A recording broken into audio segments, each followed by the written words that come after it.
Hello guys, welcome back to our channel GR Mantra. I hope मेरे जितने भी lesson plans हैं, जितने भी बीएड की फाइल्स हैं, आपके लिए हेल्पफुल होंगी और आगे भी जो भी मैं अपलोड करूंगी आपके लिए हेल्पफुल होंगी। गाइस, मैंने इंग्लिश में 18 से 19 लेसन प्लान प्रोवाइड करा दिए हैं और मैंने आपको ज्योग्राफी में 18 लेसन प्लान प्रोवाइड करा दिए हैं। वो सब आई होप कि आप देखे होंगे और आपके लिए काफ़ी हेल्पफुल रही होंगी। गाइस, मैंने योगा फाइल, टूर फाइल और क्रियात्मक अनुसंधान के साथ साथ मध्याह्न भोजन योजना भी आपको प्रोवाइड करा दिया है। तो गाइस, वो सब आप देख लीजिएगा, आपके लिए काफ़ी हेल्पफुल होंगी। आज का जो वीडियो होने वाला है ये पाठ योजना 19 लेसन प्लान 19 होने वाला है। जैसा कि मैंने आपको बताया, इसके पहले मैंने 18 लेसन प्लान प्रोवाइड करा दिए हैं और आज का टॉपिक है पृथ्वी की आंतरिक संरचना। तो गाइस, देख लीजिए सबसे पहले इसका फॉर्मेट कैसे बनेगा।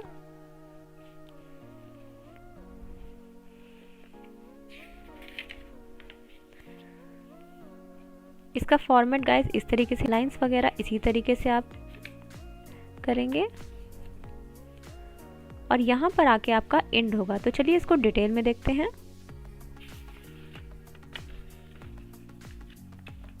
फ्रेंड्स, सबसे पहले यहाँ पर आप पाठ योजना नंबर डालेंगे। जो भी आपका पाठ योजना नंबर होगा, पहला अगर आप स्टार्ट कर रहे हैं तो फर्स्ट लिखेंगे, अगर मान लीजिए 5वां है तो 5 लिखेंगे। तो आप पाठ योजना यहाँ पर नंबर लिखेंगे। इसके बाद आपका संस्था का नाम होगा, जिस शिक्षण संस्थान में आपकी टीचिंग लगी होगी उस शिक्षण संस्थान का आप यहाँ पर नाम लिखेंगे। इसके बाद छात्राध्यापक या छात्राध्यापिका का नाम, मीन्स आप क्योंकि जब बीएड कर रहे होते हैं तो आप छात्राध्यापक होते हैं, तो यहाँ पर आप अपना नाम लिखेंगे। इसके बाद आप इस तरीके से स्ट्रक्चर बनाएंगे गाइस और यहाँ पर दिनांक, कक्षा, वर्ग, विषय, चक्र और अवधि लिखेंगे।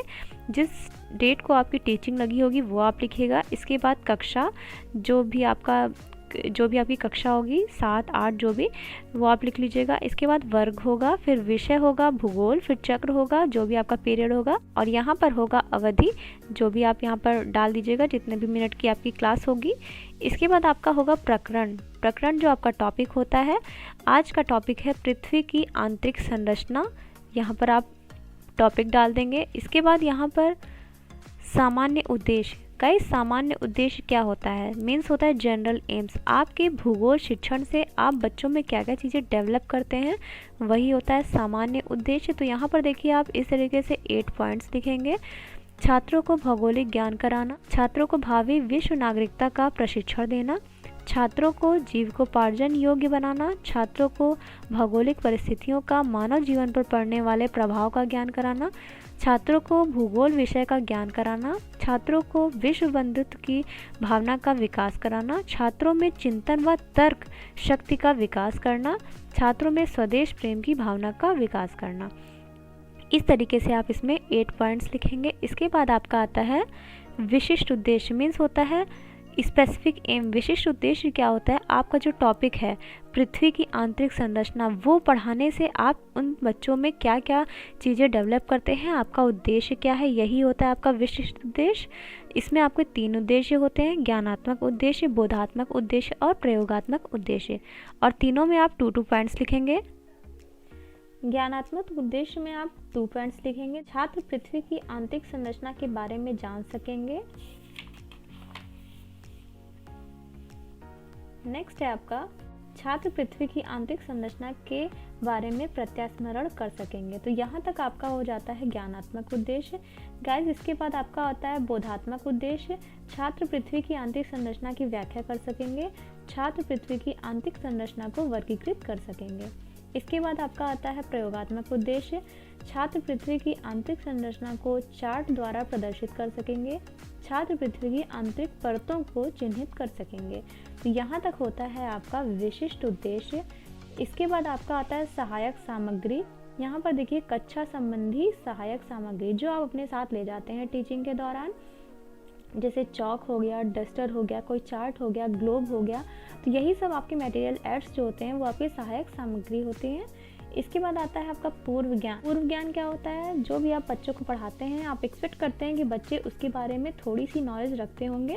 तो यहाँ पर देखिए छात्रों को पृथ्वी की आंतरिक संरचना के बारे में सामान्य जानकारी होती है, ये आप एक्सपेक्ट कर रहे हैं, ठीक है।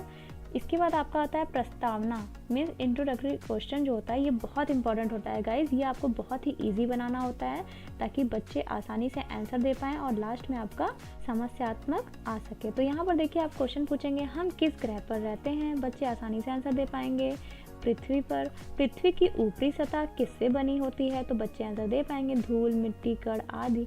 पृथ्वी की आंतरिक सतह कैसी है, तो यहाँ पर समस्यात्मक हो जाएगा बच्चों के लिए, तो ये थोड़ा टफ होगा और बच्चे आंसर नहीं दे पाएंगे। इसके बाद आपका आता है उद्देश्य कथन। बच्चों आज हम पृथ्वी की आंतरिक संरचना के बारे में अध्ययन करेंगे। तो गाइज ये हो जाता है आपका उद्देश्य कथन। इसके बाद आपका आता है प्रस्तुतिकरण। गाइज ये जो आपका फाइनल ईयर का लेसन प्लान होता है इसमें आपके 2 शिक्षण बिंदु होते हैं। एक शिक्षण बिंदु ये है और दूसरा शिक्षण बिंदु आपको मिलेगा भूपर्पटी के प्रकार। तो यहाँ पर देखिए आप इस तरीके से लिखेंगे, यहाँ पर शिक्षण बिंदु, छात्राध्यापिका क्रिया और छात्र क्रिया, तो ये हो गया आपका। और शिक्षण बिंदु में आप लिखेंगे पृथ्वी की आंतरिक संरचना। इसके बाद यहाँ पर आप क्वेश्चन करेंगे पृथ्वी की ऊपरी सतह कैसी है, तो यहाँ पर बच्चे आंसर देंगे कठोर। इसके बाद पृथ्वी की आंतरिक संरचना के बारे में आप क्या जानते हैं, तो यहाँ पर समस्यात्मक आ जाएगा। इसके बाद आपका होगा छात्राध्यापिका कथन, मीन्स आप बच्चों को एक्सप्लेन करेंगे, पढ़ाएंगे बच्चों को कि क्या होती है, कैसी होती है पृथ्वी की आंतरिक संरचना। तो यहाँ पर देखिए ये मैंने लिखा हुआ है, आप इस तरीके से बच्चों को एक्सप्लेन करेंगे। लगभग अरबों वर्ष पूर्व पृथ्वी की उत्पत्ति गर्म गैस व धूल कणों से हुई थी। पृथ्वी एक दहकते हुए अंगारे के समान थी। करोड़ों वर्ष बाद पृथ्वी का वायुमंडल बना तथा घनघोर वर्षा के फलस्वरूप पृथ्वी की ऊपरी सतह ठंडी हुई, परंतु आंतरिक भाग आज भी गर्म है। एक पतली ठोस परत पृथ्वी को बाहर से घेरे हुए है। इस परत को भूपर्पटी कहते हैं। इस परत को क्या कहते हैं, भूपर्पटी कहते हैं। तो ये आपका एक्सप्लेनेशन होगा। इसके बाद आपका आता है बोधात्मक प्रश्न। अभी अभी आपने बच्चों को जो एक्सप्लेन किया है उसमें से आप बच्चों से कुछ क्वेश्चन पूछेंगे। आप बच्चों को इवैल्यूएट करते हैं, मूल्यांकन करते हैं कि बच्चों को समझ में आया कि नहीं आया। तो यहाँ पर आप क्वेश्चन करेंगे पृथ्वी की ऊपरी सतह या परत को क्या कहते हैं, तो बच्चे आसानी से आंसर दे पाएंगे क्योंकि अभी भी आपने जस्ट पढ़ाया है। तो यहाँ पे बच्चे आंसर दे पाएंगे भूपर्पटी। इसके बाद पृथ्वी की आंतरिक सतह कैसी है, तो बच्चे आंसर दे पाएंगे कि पृथ्वी की आंतरिक सतह गर्म है। इसके बाद आपका आता है शिक्षण बिंदु सेकंड। जैसा कि मैंने आपको बताया आपके बीएड फाइनल ईयर में क्या होता है, 2 शिक्षण बिंदु होते हैं। तो दूसरा शिक्षण बिंदु है भूपर्पटी के प्रकार। अभी तक आप पृथ्वी की आंतरिक संरचना पढ़ा रहे थे। तो देखिए पृथ्वी की ऊपरी सतह को क्या कहते हैं, तो बच्चे आंसर दे पाएंगे भूपर्पटी। इसके बाद भूपर्पटी कितने प्रकार की होती है, तो बच्चे आंसर नहीं दे पाएंगे, ये बच्चों के लिए टफ होगा। इसके बाद आप यहाँ पर क्या करेंगे, एक्सप्लेनेशन देंगे। छात्राध्यापिका कथन, पृथ्वी की ऊपरी सतह को भूपर्पटी कहते हैं। भूपर्पटी के नीचे अधा स्तर में 3 परतें पाई जाती हैं, सियाल, सीमा और निफे। तो इसे आप इस तरीके से एक्सप्लेन करेंगे कि सियाल क्या होता है, सीमा क्या होता है और निफे क्या होता है। तो यहाँ पर आप एक्सप्लेन कर देंगे इस परत का निर्माण सिलिका व एल्यूमिनियम से हुआ है, इसीलिए इसे सियाल कहते हैं। सीमा क्या होता है, इस परत का निर्माण सिलिका व मैग्नीशियम से हुआ है, तो इसलिए इस परत का नाम सीमा रखा गया। निफे क्या है, इस परत में निकेल व आयरन मीन्स लोहा की अधिकता है, इसी परत के कारण पृथ्वी की चुंबकीय शक्ति होती है। तो यहाँ से आप देख सकते हैं ये मैंने एक्सप्लेन कर दिया है। इसके बाद आपका आता है नेक्स्ट आपका आता है बोधात्मक प्रश्न, छात्राध्यापिका क्रिया, छात्र क्रिया और श्यामपट्ट सारांश। तो ये क्या है, ये अभी भी आपने जो एक्सप्लेन किया है उसमें से आप फिर से क्वेश्चन पूछेंगे, बच्चों को फिर से इवैल्यूएट करते हैं कि बच्चों को समझ में आ गया है कि नहीं। तो यहाँ पर आप क्वेश्चन करेंगे पृथ्वी के आंतरिक भाग को या भूपर्पटी के आधा स्तर को कितने भागों में बांटा गया है, तो यहाँ पर बच्चे आंसर दे पाएंगे। इसके बाद निफे परत में किस धातु की अधिकता होती है, तो बच्चे आंसर दे पाएंगे। और आप इसके बाद श्यामपट्ट सारांश देंगे, बच्चों को एक्सप्लेन करके बता देंगे कि ऐसे ऐसे ये चीज़ होता है। तो ये क्या करेंगे, बच्चे अपनी अभ्यास पुस्तिका में नोट करेंगे। यहाँ पर आप देख सकते हैं निरीक्षण कार्य, छात्राध्यापिका छात्रों को श्यामपट्ट सारांश अपनी अभ्यास पुस्तिका में उतारने का निर्देश देकर स्वयं कक्षा कक्ष का निरीक्षण करेंगी। तो इसके बाद आपका आता है फिर से मूल्यांकन के प्रश्न। अभी तक आपने जो भी पढ़ाया शुरू से आखिरी तक, उसमें से आप बच्चों से कुछ क्वेश्चन पूछेंगे, आप इवैल्यूएट करेंगे कि बच्चों को समझ में आ गया है या नहीं। तो यहाँ पर देखिए मूल्यांकन के प्रश्न है, पृथ्वी की ऊपरी सतह को क्या कहते हैं, पृथ्वी की आंतरिक संरचना किन परतों से बनी है, सियाल में किस धातु की अधिकता है, निफे परत की विशेषता बताइए। तो आप इस तरीके से क्वेश्चन पूछेंगे और बच्चे आंसर दे पाएंगे, क्योंकि आपने काफ़ी इजी तरीके से, काफ़ी अच्छे से बच्चों को एक्सप्लेन कर दिया है। इसके बाद गाइज आता है आपका गृह कार्य, पृथ्वी की आंतरिक संरचना के बारे में संक्षिप्त वर्णन कीजिए। तो यहाँ पे आके आपका एंड होता है ये लेसन प्लान। आई होप कि आपको काफ़ी अच्छे से समझ आ गया होगा।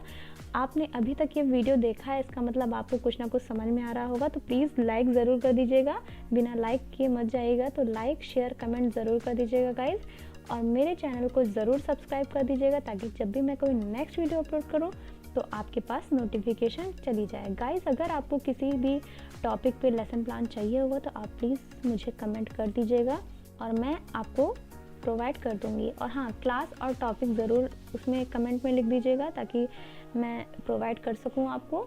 तो गाइस, ये रहा मेरा आज का लेसन प्लान। तो अगर आपको समझ में आ गया हो तो प्लीज़ लाइक शेयर कमेंट कर दीजिएगा। Thank you so much for watching this video.